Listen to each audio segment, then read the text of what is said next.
কোনো ব্যক্তি যদি চার মাযহাব একসাথে পালন করে, একসাথে চার মাযহাবের অনুসরণ করে, এটাকে বলা হয় আত-তানাক্কুল বাইনাল মাযাহিবিল ফিকহিয়্যা। আর এক মাযহাব অনুসরণ করলে সেটাকে কি বলা হয়?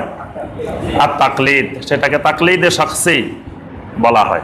আর যদি চার মাযহাব একসাথে অনুসরণ করে এটাকে বলা হয় আত-তানাক্কুল বাইনাল মাযাহিবিল ফিকহিয়্যা। সৌদি আরবের সর্বোচ্চ স্থায়ী কমিটি, ফতোয়া সংক্রান্ত স্থায়ী কমিটির কাছে ফতোয়া চাওয়া হয়েছে, হাল ইয়াজুজু লিল মুসলিম আন ইয়ান্তাকিলা মিন মাযহাবিন লিল আখার, যে কোন লোক হানাফি এক মাযহাব অনুসরণ করে, সেই যদি অন্য মাযহাবের কোনো আমল করে এটাতে কি কোনো অসুবিধা আছে?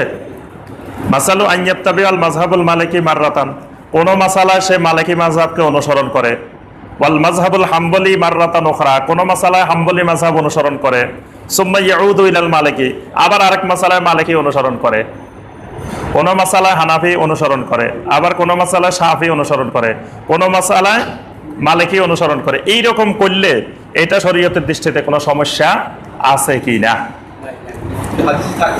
এটা তো আপনাদের কাছে উত্তর চাওয়া হয় নাই, উত্তর তো চাওয়া হয়েছে ফতোয়া আল্লাহ আইমার কাছে, ফতোয়া দিবেন তারা। এখন তারা কি ফতোয়া দিচ্ছেন আমরা শুনি। তাদের ফতোয়া হলো ইয়াজিবু আলাল মুসলিম, একজন মুসলিমের উপরে ফরজ, আইয়ামালা বিমা দাল্লা আলাইহিদ দালিল, যেই বিষয়ের উপরে শক্তিশালী দলিল পাওয়া যাবে সেই দলিলের উপরে আমল করা মুসলিমের উপরে ওয়াজিব, ফরজ। মানে মুসলিম অনুসরণ করবে দলিলের, মিনাল কিতাবে ওয়াস সুন্নাহ, সেই দলিল আল্লাহর কিতাবে থাকবে অথবা নবী সাল্লাল্লাহু আলাইহি সাল্লামের সুন্নায় থাকবে। একজন মুসলিমের কাজ হলো তিনি কোরআন এবং সুন্নাহর দলিলের অনুসরণ করবেন।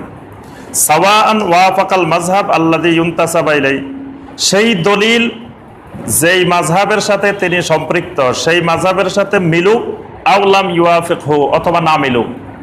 মাযহাবের সাথে মিলতে হবে এটা জরুরি বিষয় না, জরুরি বিষয় হলো দলিলের সাথে মিলতে হবে। এটাই একজন মুসলিমের উপরে ফরজ। কারণ লিকাউলিল্লাহি আযজা ওয়া জাল্লা, আল্লাহ পাক কোরআনে কারিমে বলছেন ফাইন তানাযাতুম ফি শাইইন ফারুদ্দুহু ইলাল্লাহি ওয়ার রাসূল, সূরা আন-নিসার 59 নম্বর আয়াত। আল্লাহ পাক প্রথম বলছেন ইয়া আইয়ুহাল্লাযীনা আমানু আতিউল্লাহা ওয়া আতিউর রাসূলা ওয়া উলিল আমরি মিনকুম, হে ঈমানদারগণ তোমরা আল্লাহ সুবহানাহু ওয়া তাআলার আনুগত্য করো, আল্লাহর রাসূলের আনুগত্য করো, ওয়া উলিল আমরি মিনকুম, তোমাদের মধ্যে যারা উলিল আমর তাদেরও আনুগত্য করো। উলিল আমর কারা? সাহাবায়ে কেরাম ব্যাখ্যা দিয়েছেন উলিল আমর হলো আল উলামা ওয়াল উমারা। উলিল আমর দুই রকমের, এক ধরনের উলিল আমর হলো উলামায়ে কেরাম, আরেক ধরনের উলিল আমর হলো প্রশাসনে রাষ্ট্রে যারা আছেন তারাও উলিল আমর, তাদেরও আনুগত্য করতে হবে। উলামায়ে কেরামেরও আনুগত্য করতে হবে, রাষ্ট্রের প্রশাসনের আনুগত্য করতে হবে। কিন্তু এখানে আল্লাহ পাক এত সুন্দর করে হিকমার সাথে বলছেন, আল্লাহর আনুগত্যের ব্যাপারে বলছেন আতিউল্লাহ, রাসূলের আনুগত্যের ব্যাপারে বলছেন আতিউর রাসূল। কিন্তু উলিল আমরের জায়গায় বলেন না যে ওয়া আতিউ উলিল আমরি মিনকুম, আতিউ নাই। কেন আতিউ নাই? মানে উলিল আমরের নির্দেশটা ততক্ষণ আনুগত্য করা যাবে যতক্ষণ উলিল আমর আল্লাহ এবং রাসূলের নির্দেশ অনুসারে আমাকে নির্দেশ দিবেন। যখন আল্লাহ এবং রাসূলের নির্দেশের বাইরে যাবেন তখন ওই উলিল আমরের নির্দেশ মানা যাবে না, ওলামাদের নির্দেশও মানা যাবে না, আবার ওমারাদের নির্দেশও মানা যাবে না যদি সেটা কোরআন সুন্নাহর বিরোধী হয়। যেমন প্রশাসন যদি আমাদেরকে বলে যে তোমরা সবাই এখানে আসি এই কবরে সাজদা করো, তাহলে কি আমরা প্রশাসনের এই নির্দেশ মানবো না? আমার ইমান চলে যাবে, সেখানে আমি তো এই নির্দেশ মানবো না। কোনো শিরক করতে বললে আমরা মানবো না, কুফর করতে বললে আমরা মানবো না। যদি আমাদেরকে সরকার নির্দেশ দেয় তোমরা কেউ লা ইলাহা ইল্লাল্লাহ বলতে পারবে না, আপনারা কি মেনে নেবেন? আমার ইমান এটা লা ইলাহা ইল্লাল্লাহর সাথে, কোনো শিরক কুফর আমরা মানবো না। তাহলে কিন্তু সরকার যেটা নির্দেশ দিচ্ছেন সেটার ক্ষেত্রে আল্লাহ এবং রাসূলের নির্দেশের কোনো খেলাপ নাই, সেটা মানা বাধ্যতামূলক। সরকার বলতেছে জমির খাজনা দেওয়ার জন্য, তাহলে কি আপনি খাজনা দিবেন না? দিতে হবে, কারণ এটা কোরআন সুন্নাহর বিরোধী আইন না। এরকম যে আইনগুলো কোরআন সুন্নাহর খেলাপ না সেগুলো মানা ফরজ। আল্লাহ পাক বলছে উলিল আমরি মিনকুম। আর যেগুলো কোরআন সুন্নাহর খেলাপ, উলামায়ে কেরামও যেগুলো কোরআন সুন্নাহ মুওয়াফিক দিবেন সেগুলা অনুসরণ করা ফরজ। আচ্ছা, এখন আল্লাহ পাক সাথে সাথে দেখেন এই কথাটাও বলে দিয়েছেন, আল্লাহু আকবার, ফাইন তানাযাতুম ফি শাইইন। এখন আমাদের উলিল আমর যারা, উলামায়ে কেরাম যারা, তো 60 জন উলামায়ে কেরাম 4 কথা বলতেছেন, 60 জন আলেম 4 রকম বলতেছেন। এখন এবার আপনি কি করবেন? আপনার এই সরকার বাড়ি মসজিদের খতিব সাহেব বললেন একরকম, আবার আপনি গুলশান আজাদ মসজিদের খতিব সাহেবের কাছে গেলেন, উনি বললেন আরেক রকম, আবার বারিদারা গেলেন সেখানে বললো আরেক রকম, বসুন্ধরা গেলেন সেখানে বললো আরেক রকম। তো আপনি সাধারণ মানুষ, এবার আপনি কি করবেন? আল্লাহ পাক সাথে সাথে সেই কথাটাও বলে দিচ্ছেন যে ফাইন তানাজাতুম ফি শাইইন, এইরকম তানাজু যদি দেখা দেয় কোনো মাসালায়, ফারুদ্দুহু ইলাল্লাহি ওয়ার রাসূল, বলবা যে আমি সরকার বাড়িও মানি না, আজাদ মসজিদও মানি না, বাড়িদারও মানি না, বসুন্ধরাও মানি না, সব বাদ দিয়ে ফারুদ্দুহু ইলাল্লাহি ওয়ার রাসূল, তুমি প্রত্যাবর্তন করো আল্লাহর দিকে, আল্লাহ রাসূলের দিকে, সব বাদ, কোনো আলেমে মানবো না। একজন এক কথা বলে, তা বাদ দিয়ে কি করতে হবে? ফারুদ্দুহু ইলাল্লাহি ওয়ার রাসূল, অর্থাৎ আল্লাহ এবং রাসূলের কথার সাথে যেটা মিলবে সেটাই আমি মানবো। এবার 4 জনের কথার সাথে আমি কোরআনের আয়াত মিলাবো, নবী সাল্লাল্লাহু আলাইহি ওয়াসাল্লামের সুন্নাহ মিলাবো। এখন যদি মিলাবার মতো পাওয়ার না থাকে, ক্ষমতা না থাকে, অন্ধ, তো অন্ধ মানুষের তো আর কিছু করার নেই। অন্ধ মানুষের তো আর মাসালা দিয়ে কাজ হবে না, যে লোক আর মিলাতেই পারবে না। কিন্তু ন্যূনতম যার কাছে আকল আছে, বিবেক আছে, যিনি সাধারণ বুঝেন, দুনিয়া সব বুঝেন, তার থেকে জমি 1 কাঠা কেউ নিয়ে যেতে পারে না। লেখাপড়া জানে না এই জন্য কেউ তার জমি নিয়ে গেছে, এরকম ঘটনা কিন্তু ঘটে না। লেখাপড়া জানে না এই জন্য 500 টাকার নোট ওনার থেকে কেউ 10 টাকা বলে নিয়ে গেছে, এরকম ঘটনা জীবনে তার ঘটে না। তো এই সব দুনিয়া ব্যাপার বুঝতে পারেন, উনি দিনই ব্যাপারে বুঝবেন না কেন? দিনই ব্যাপারে আল্লাহ পাক বলেন ফারুদ্দুহু ইলাল্লাহি ওয়া রাসূল, এখন যার কথাটা আল্লাহ এবং রাসূলের কথার সাথে মিলবে তোমরা সেটার আনুগত্য করো। ইন কুনতুম তুমিনুনা বিল্লাহি ওয়াল ইয়াউমিল আখির, যদি তোমরা সত্যিকারের আল্লাহ এবং আখিরাতের উপরে ঈমান আনো। যালিকা খায়রুম ওয়া আহসানু তা'যীলা, আল্লাহ পাক বলেন এই পদ্ধতিটাই হলো সবচেয়ে বেশি কল্যাণকর এবং সবচেয়ে বেশি সুন্দর। সুবহানাল্লাহ। তাহলে 4 মাযহাব প্রসিদ্ধ মাযহাব, 4 মাযহাবের ইমামেরা সম্মানিত ইমাম এবং সারা দুনিয়ার মুসলিম উম্মার কাছে প্রসিদ্ধ। তো যেই মাসালায় 4 মাযহাবে সবার কথা এক, সেটা তো নির্দ্বিধায় মানতে কোনো অসুবিধা নেই। কোনো মাসালা দেখা গেছে এক মাযহাবে একরকম বলা হচ্ছে, তখন আমি কি করব? তখন আমি কারোটা সুনির্দিষ্টভাবে অনুসরণ করব না। অনুসরণ না করে আমি বলবো যে যার কথা কোরআন সুন্নাহর সাথে দলিলের সাথে বেশি মিলে, আকরাবু ইলা সুন্নাহ, সুন্নাহর সাথে বেশি নিকটবর্তী, তারটা আমি মানব। এটার নাম হলো তানাক্কুল বাইনাল মাযাহিব।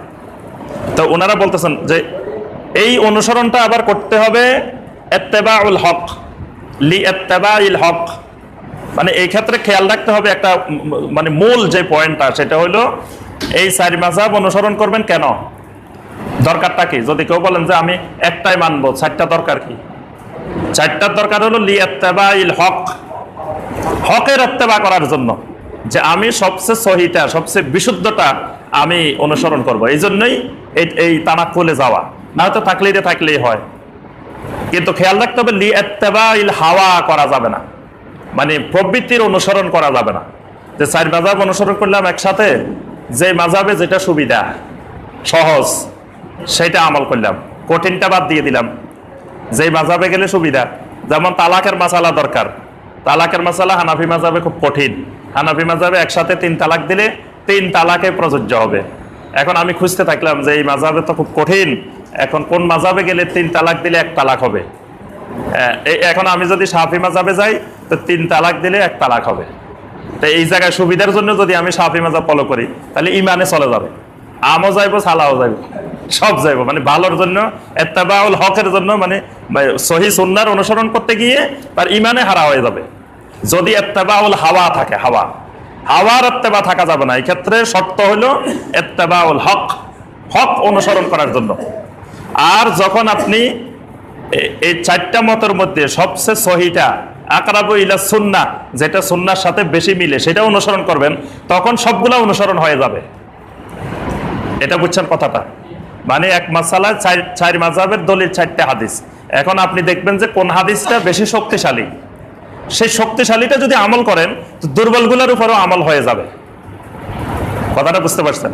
আমি যে কালকের হালাকায় এটা বুঝাইছি যে এক বাড়িতে মুরব্বী আছেন, মুরব্বীর ছেলেরা আছেন, মুরব্বী একজন, মুরব্বীর ছেলেরা আছে 5 জন, মুরব্বীর নাতিরা আছে 5 জন, কয়জন হয়েছে? 11 জন।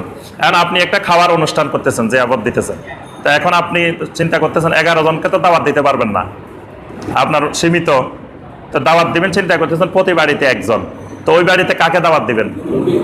মুরব্বীকে দাওয়াত দেওয়া মানে 11 জনকে দাওয়াত দেওয়া। এখন মুরব্বীরে দাওয়াত দিলেন না, একবারে সর্বকনিষ্ঠ নাতি যেটা 4 বছরের 5 বছরের সেটা দাওয়াত দিলেন।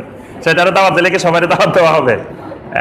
এই জন্য আপনি হাদিস 4টা বা 5টা আছে, সেখানে সবচেয়ে সহিটা যদি ইত্তেবা করেন তো সবগুলোর ইত্তেবা হয়ে যাবে, আপনার একসাথে পুরা কোরআন সুন্নাহর আমল হয়ে যাবে। এই জন্য যুগে যুগে ওলামায়ে কেরামে তানাক্কুলের পদ্ধতি অনুসরণ করতেন। এই পদ্ধতি অনুসরণ করলে সুবিধা হলো যে সবগুলো অনুসরণ হইব। এই জন্য হানাফি মাযহাবকেও কিন্তু তানাক্কুল করা হয়েছে, 3টা মাযহাবকে, আলাদা মাযহাবকে হানাফি মাযহাবে এক মাযহাবে রূপান্তর করা হয়েছে এই সুবিধার জন্য। ওয়ালা ইয়াজুজু লাহু আন ইয়ান্তাকিলা মিন মাযহাবিন ইলা মাযহাবিন লিমুজাররাদি হাওয়াহু, কিন্তু ওই যে ইত্তেবাউল হাওয়ার জন্য এক মাযহাব থেকে আরেক মাযহাবে ইন্তেকাল করা এটা জায়েজ নাই। বুঝতে পারছেন? এটা এখন কথা হলো যে আচ্ছা 4টার মধ্যে আমি সহি কোনটা এটা বুঝবো কেমনে? এটা প্রশ্ন না? আপনি তো সাধারণ মানুষ, আপনি যদি কন যে হুজুর আমার কাছে তো ওই গোড়া গাদা সব সমান, আমি বুঝবো কেমনে হাদিস কোনটা বেশি সহি কোনটা কম সহি, তা আমি কেমনে আমল করবো সেখানে? আপনি বুঝার দরকার নাই। এটা বুঝার জন্য যুগে যুগে হাজার হাজার ওলামায়ে কেরাম অতিবাহিত হয়ে গেছেন, যারা গবেষণা করে রিসার্চ করে আমাদের সামনে একেবারে রেডি করে দিয়ে গেছেন। খালি আপনি বসে বসে খাইবেন, আপনার সামনে একবারে প্লেটে একবারে খাসি গরু মুরগি সব রান্না করে একবারে হাজির করে দিয়ে গেছে, আপনি খালি নিবেন আর খাইবেন, আর কোনো চিন্তা ভাবনা করার দরকার নেই। এটা সব রেডি। আজকে 710 বছর ধরে সর্বপ্রথম এই কাজটা করে গেছেন শাইখুল ইসলাম ইমাম ইবনে তাইমিয়া রাহিমাহুল্লাহ। তিনি 728 হিজরিতে ইন্তেকাল করছেন। আজকে কত হিজরি? 1438 হিজরি। আমরা ওনার মৃত্যুর 710 বছর পরে এখন অবস্থান করতেছি। এই 710 বছর ধরে পৃথিবীতে হাজার হাজার ওলামায়ে কেরাম এসে গেছেন এই মতের উপরে, তারা বিশাল বিশাল কিতাব লিখে গেছেন। শাইখুল ইসলাম ইমাম ইবনে তাইমিয়া রাহিমাহুল্লাহ 36 খণ্ডের মাজমুয়ে ফাতোয়া, বিশাল কিতাবাদি, শত শত কিতাবাদি লিখে গেছেন। তার 3 ছাত্র ইমাম ইবনুল কাইয়িম, ইমাম ইবনে কাসির, ইমাম আয-যাহাবী রাহিমাহুল্লাহ, তারা বিশাল বিশাল কিতাব এই বিষয়ে লিখে গেছেন। কোনটা সহি এটা তারা সব নির্ণয় করে দিয়ে গেছেন গবেষণা করে। তারপরে শাহ ওলিউল্লাহ মুহাদ্দিস দেহলভী রাহিমাহুল্লাহ, তারপর আল্লামা শাওকানী রাহমাতুল্লাহ আলাইহি, এদের এই বিষয়ে সব ক্লিয়ার করা আছে। তারপরে যে গত শতাব্দীর যাদের আমরা ফতোয়া আলোচনা করতেছি, শাইখ বিন বাজ রাহিমাহুল্লাহ, শাইখ সালেহ বিন উসাইমিন রাহিমাহুল্লাহ, নাসিরউদ্দিন আলবানী রাহিমাহুল্লাহ, এই সালেহ আল ফাওজান হাফেজাহুল্লাহ, শাইখ ইবনে জিবরিন হাফেজাহুল্লাহ, এরা সব রেডি করে দিচ্ছেন রিসার্চ করে। আপনি খালি আমল করবেন বসে বসে, আপনার কোনো কষ্টেরও কারণ নাই, চিন্তারও কারণ নাই। খালি আপনি ওনাদের কিতাবাদি দেখবেন। ওনাদের কিতাবাদি আলহামদুলিল্লাহ এখন তো বাংলায়ও হয়ে গেছে, এখন অনেক কিতাব বাংলায় পাওয়া যায়, তা আপনি বাংলা পড়েও আমল করতে পারেন ওনাদের কিতাবাদি থেকে। আবার ওলামায়ে কেরাম আরবিটা পড়ে শুধু বাংলা করে দিবে, যেমন আমরা ওনাদের আরবিটা পড়ে পড়ে বাংলা করে দিচ্ছি। যে আল্লাহ পাক আমাদেরকে সহিহ দ্বীনের উপর আমল করার তৌফিক দান করুন।